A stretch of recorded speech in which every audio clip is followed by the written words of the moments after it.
Tollywood superstar দেব তৃণমূলের হাত ধরে 2014 সালে রাজনীতিতে নাম লেখান তিনি। দীর্ঘ এক দশকেরও বেশি সময় ধরে সাংসদ হিসেবে নিজের আলাদা পরিচিতি তৈরি করেছেন এই অভিনেতা। তবে এবার যেন নিজের অবস্থান নতুন করে স্পষ্ট করলেন এই তারকা। 2026 সালের নির্বাচনে রাজ্যের রাজনৈতিক পালাবদলের পর নতুন বাস্তবতায় ফিরছেন তিনি। জানিয়েছেন রাজনীতি নয়, অভিনয়কেই বেশি মন দিতে চান দেব। বুধবার 6 মে সন্ধ্যায় বিজেপির জয়ে সোশ্যাল মিডিয়ায় শুভেচ্ছা জানান সাবেক এই সাংসদ। ফেসবুকে দেওয়া এক পোস্টে দেব লেখেন, বাংলায় নতুন সরকার গঠনের জনাদেশ পাওয়ায় বিজেপিকে অভিনন্দন। আমি আন্তরিকভাবে আশা করি সরকার আমাদের রাজ্যের অগ্রগতি, শান্তি ও উন্নয়নের জন্য কাজ করবে এবং জনগণের কণ্ঠস্বর যেন শোনা হয় তা নিশ্চিত করবে। এছাড়া চলচ্চিত্র শিল্প নিয়েও নিজের প্রত্যাশার কথা তুলে ধরেন দেব।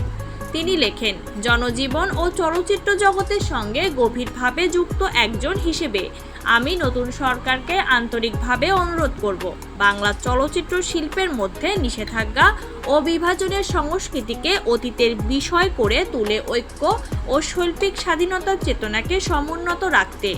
চলচ্চিত্র বাংলার অন্যতম শ্রেষ্ঠ পরিচয় এবং এর বিকাশ কেবল পারস্পরিক শ্রদ্ধা, সহাবস্থান ও সম্মিলিত অগ্রগতির মাধ্যমেই সম্ভব। নিজের এলাকা ঘাটালের উন্নয়ন নিয়েও কথা বলেন তিনি। তার কথায়, আমি ঘাটাল মাস্টার প্ল্যান সম্পন্ন করার ক্ষেত্রেও নতুন সরকারের সমর্থন ও সহযোগিতা প্রত্যাশা করছি, যা ঘাটালের মানুষের জন্য একটি দীর্ঘদিনের লালিত স্বপ্ন এবং প্রয়োজনীয়তা। রাজনীতির ঊর্ধ্বে এটি জীবন রক্ষা, জীবিকা সুরক্ষিত করা এবং ঘাটালের মানুষকে তাদের প্রাপ্য ভবিষ্যৎ দেওয়ার বিষয়। এছাড়া ভারতীয় সংবাদ মাধ্যমের প্রতিবেদন অনুযায়ী দলের পরাজয় তাকে কষ্ট দিলেও রাজ্যে এই বদলকে দেব স্বাগত জানিয়েছেন।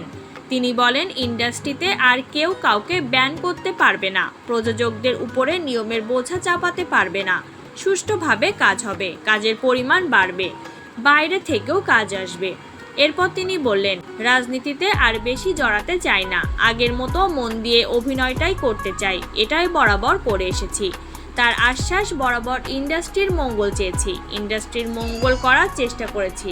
নির্বাচনের অনেক আগে থেকে আমার লড়াই শুরু, ভালো লাগছে, সেই লড়াই অবশেষে সফল হলো। যিনি বা যারা ইন্ডাস্ট্রির ভালো চাইবেন, নেপথ্যে থেকে আমি সব সময় তাদের পাশে। তবে তৃণমূলের পরাজয়ের পর ভাইরাল হওয়া কিছু ভিডিও ঘিরে ভক্তদের মধ্যেই দেখা যাচ্ছে মিশ্র প্রতিক্রিয়া। অনেকেই তাকে রাজনীতি থেকে সরে দাঁড়ানোর পরামর্শ দিচ্ছেন, কেউ কেউ আবার চান তিনি যেন শুধু সিনেমাতেই মন দেন।